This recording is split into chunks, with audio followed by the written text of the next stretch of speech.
A lot of entrepreneurs ask me, and it's usually not about themselves, it's actually usually about their children. They ask me, how do you know if someone's an entrepreneur or not? And so my entrepreneurs, are usually individuals with a lot of entrepreneurial experience, they 10, 20 years. And a lot of them, they're becoming an entrepreneur started very early, and by early I mean 10 years old, maybe sometimes even younger than 10 years old, where the other kids were out playing or they were, entertaining each other, and this particular individual was already figuring out how to make extra money and, all sorts of ways that are available when you're a kid. And I'm one of them. I was mowing lawns, and I was a paper boy, and I was a caddy. I remember when I was 15 years old at local golf course, I caddied double bag for 36 holes on Saturday, and I did it again on Sunday. Okay, and anybody who's played golf, first of all, hardly anybody uses caddies anymore because everybody's got electric carts.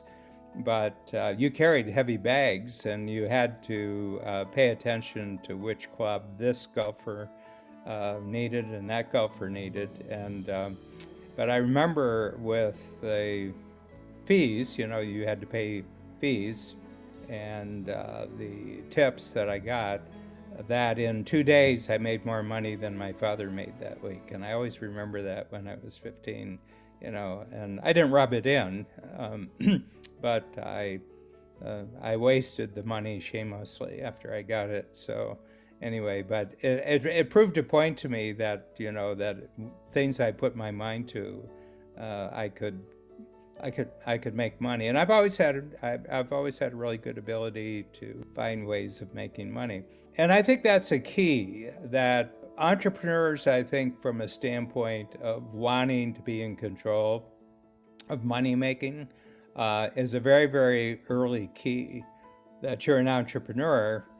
And the reason is, if you get really good at it, working for someone else probably isn't going to satisfy your goals. You're going to have a sense that on my own I can create a business and I can get my own customers, and that the amount of money I make will be just a function of my ambitions and my skills and my usefulness. I have to be really useful. And so I think that's a real sign. And another one is I think what I've noticed, like I'm talking from almost 50 years now of coaching entrepreneurs. And in 2024, I will have been almost exclusively focused on coaching entrepreneurs. So, I've coached a lot, 6,000 or so. And they're very different from each other. There's no personality type. There's no particular skill that identifies an entrepreneur. But it's I think one thing is that freedom is always more important to you than security. If you have a choice between something that's really secure or something that you're free to, you're free to make it be what you want it to be, you choose freedom. And in Coach, of course, we have the 4 freedoms: freedom of time, freedom of money, freedom of relationship, and freedom of purpose. We put an emphasis on the 4 freedoms simply because that's how entrepreneurs really get paid. Money is a means, but the real goal is the freedom that money actually gives you. And I said that there's this thing of creating your own money making from an early age, and then the other thing is the tendency to always favor freedom over security. And where that really shows up is in education. And the reason is that a lot of people believe that they can't go into the marketplace until they've got very advanced education and they have certifications and they have credentials, and then they can go into the marketplace and they'll be rewarded on the basis of their education. And I think entrepreneurs generally bypass that altogether. You know, they don't see that as meaningful. And I'm not saying they badmouth education, but I've never I was thinking about this recently, that in last 32 years where we've had the workshop program, I can never remember any entrepreneur saying that they were successful because of their education. I can never remember them talking about their education at all. And we have graduates from the supposedly most prestigious universities like Oxford in England, and Harvard, Yale, Stanford, and these are the big universities. And it's only maybe after 4 or 5 years that you found somebody who went to graduate school at Harvard and has advanced degrees, and they never mention it. So it's not something that they would ever talk about. And yet in the non-entrepreneurial world, if you're working at a corporation, it's the first thing you talk about. Well, I graduate from Harvard, and everything like that. But in the entrepreneurial world, it's like it was, a wardrobe fashion that you wore 20 years ago, but you didn't keep the clothes, that was out of fashion, and it wasn't a big thing. And it's neither here nor there, because when you ask them about their college education, they were splitting their time in the classroom with running a business that they had created out in the marketplace.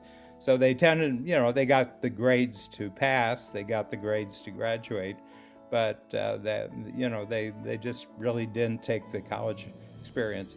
So those three things I would say would be key indicators, and I'll give you a fourth that I've just thought about, and that is they're always creating shortcuts for themselves, and they're always getting paid because they create shortcuts for other people.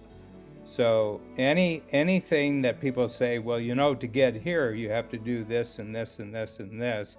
And most entrepreneurs say, well, it's a good result to get to, but it takes you 5 steps. I can get there in 3 steps, And so I think that there's a tendency to not want to buy into other people's methods at all, okay? And I was talking to Kathy Kolbe, who of course created the wonderful Kolbe system where anybody can actually, take a test and get a pretty good idea of how they organize themselves to get action and to take results.